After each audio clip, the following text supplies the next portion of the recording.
Hi, in this video I'll be showing a bunch of the romance novels that I've purchased recently. And due to the pandemic, I've been not able to go to thrift stores and libraries, obviously, which is where I usually get most of my romance novels. And so I bought these ones online, and they arrived in the mail within the past week or two. And most of these are vintage ones, including some very old Harlequins right there. But first I want to show some of the more recent ones that I got there. These ones all came out in March 2020. These are Harlequin historical novels. And they don't have the numbers on them anymore. They used to have the numbers on the spine or in the inside. But if you go to the website FictionDB, they show that one there, the Brooding Earl's proposition, I believe is 1489. And then you have like 1493, 1494, 1495. And it shows there's the date. Now that one there takes place in ancient Egypt. But the rest of them are all regencies. So we'll take a look at these new ones first. And if you're a fan of traditional historical romance novels, you might want to try these books because they still come out, I think, about 6 every month. This one here by Bronwyn Scott. And I actually bought these on eBay for pretty cheap. I think it was the 4 books were like $10 including shipping, which comes to like $2.50 each. And normally though, if you bought them at stores, they'd be like $4 something, roughly $5, which is a good buy. Each book is around 300 pages. And yep.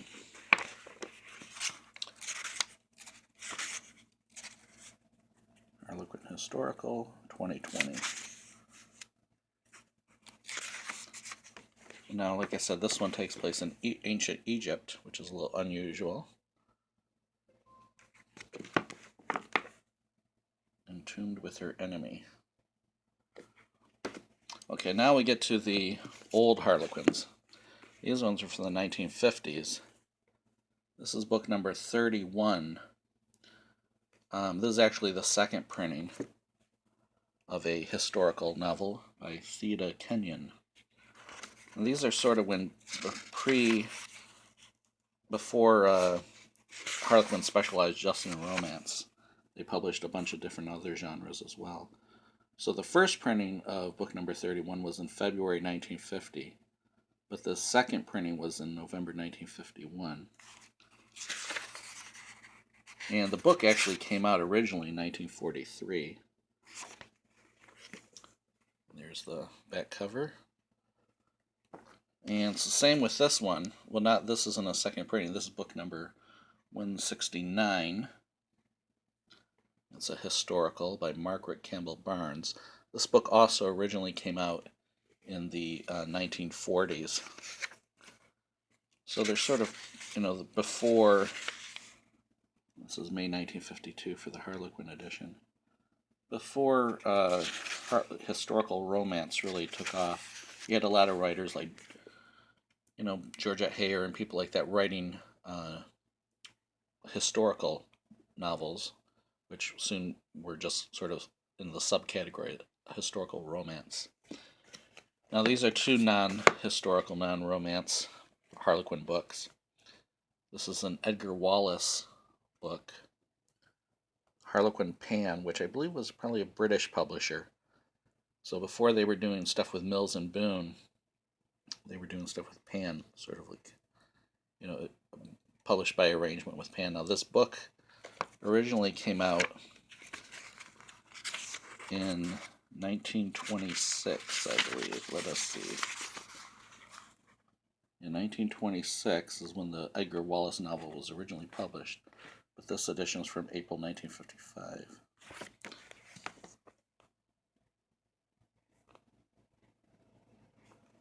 And then we have this one. Now this is by a Canadian writer, and of course Harlequin is a Canadian publisher.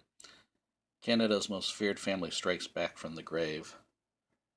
And this is based on the Donnelly Massacre, which was a real-life event, but this is a fictionalized account from November 1962.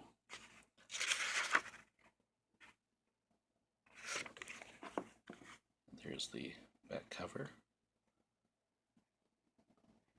But by this time, 1962, Harlequin, was mostly publishing reprints of British romance novels that had originally been published by Mills and Boon. And so this is one of the late non-romance ones. Usually people talk about the first 500 Harlequins. So this one's book 695. So this is near the end of that era. And we have a Candlelight Romance. Dell's attempt to sort of compete with Harlequin at that time started in 1967, ran until 1982. This is book number 260. This is right before they did they jumped ahead to 500, I think around 265 or so, was the last of this cover format, and then they revamped the covers and jumped ahead to 500, and that took place around 1980. You can see there, and they have these green edges. I've always liked these Candlelight ones, and my goal someday, which is probably unrealistic, is to get every single one of the books in this series. This came out February 1979. This is a contemporary romance, where it looks like she's in love with the Matador. They also did Regencies and Candlelight Intrigue is what they call their romantic suspense novels. Now, I never had any books by Tierra Books. I didn't know anything about them other than that they were from the early 1980s. They'll always say a Tierra romance or a Tierra mystery or a Tierra novel. This one happens to be a Tierra Regency romance, Change of Heart, by Leona Collier. There's a pink spine there. There's the back cover, printed in the USA. Now, sometimes you will see how they have a serial number on here. You will see, I believe, British editions that look exactly like this, except they don't have that serial number up there, or the price. So they'll just be white. So that created some confusion for me when I was looking these up online, because I was like, is this a British book or an American book? So it looks like they were American, but and they were it says Tierra Books, but they were actually Nordstrom Norden Publications, 1981.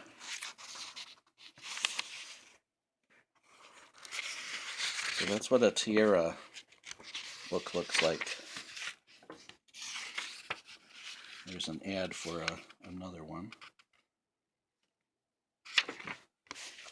Now this is another one, a Tierra romantic suspense, The Moonshell, Louise Bergstrom. I believe that I have a Candlelight that she also wrote.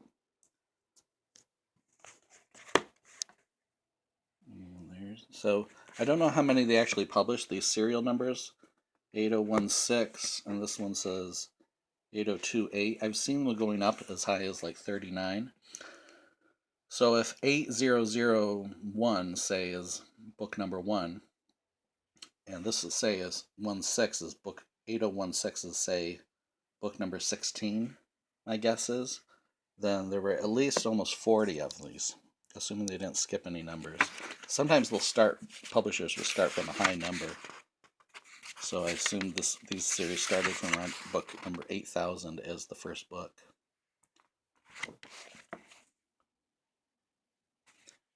And we have 2 books here by Elizabeth Seifert. She was a writer. She died around 1983, I believe. Lived like from 1897 to 1983. She wrote a lot of nurse novels starting in the 1940s. And these ones are from the 1970s. These are published by Signet. And it looks like it was part of a line, sort of like, they had Glenna Finley, I think was her name, and like a bunch of other people. You would see like Emily Loring, a bunch of writers that would have their own little branding like that, so you could tell it's part of a series. Here's some more, the back covers. And so you can see these are medical novels, which were kind of falling out of fashion by this time in the 1970s. You know, things they were more popular in the 50s and 60s, but that was what she wrote. Now here's an odd one, Moonlight Variations by Florence Stevenson, published by Jove. Now it kind of looks like a romance, but it also looks kind of like a horror novel in a way, like a vampire novel. So I don't know what that's about. This book, 1981. And it's published. It's in first person, I believe. At least this part is. It says, "My entire life was changed on a night when winter was on the verge of becoming spring. The month was, of course, March. The year was 1952, and until then, or until the period immediately following that first startling event, I, in common with many scientists, believed our existence on Earth was the result of some cosmic upheaval. I scoffed at all forms of religion. I maintained with a certainty, born of an innate skepticism, that life was only an accidental arrangement of atoms." You know, it sounds almost like a Lovecraft, beginning of a Lovecraft story. So I don't know what that's about. We'll find out. Two other books here. These were a Regency line published by Pocket Books in the early 1980s. A Cotillion Regency romance. And there's the back covers. To the Avon Romance, they had these little ribbon to identify them up in the corner there, and these came out in the early 1980s. The person who originally had this book wrote number 56 there, and they wrote number 70 on that one. I assume that means that they're book number 56 and 70, but when I looked them up in FictionDB, because they have an index of them on there, I just looked up chronologically, but they don't have numbers on them, so I sort of counted the numbers. But Windstorm, when I counted it, was like number 40-something. So I don't know if the original owner was referring to some sort of checklist that I do not have access to. And finally, we have a bunch of Gallen books. These were published by Pocket Books in the early 1980s in connection with Richard Gallen. And they alternated between contemporary and historical. Most of these that I have here are contemporaries.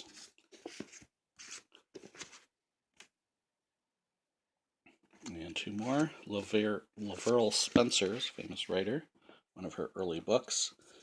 And this one, Royal Suite from September 1982, was one of the last books in the Gallen romance line from Pocket Books.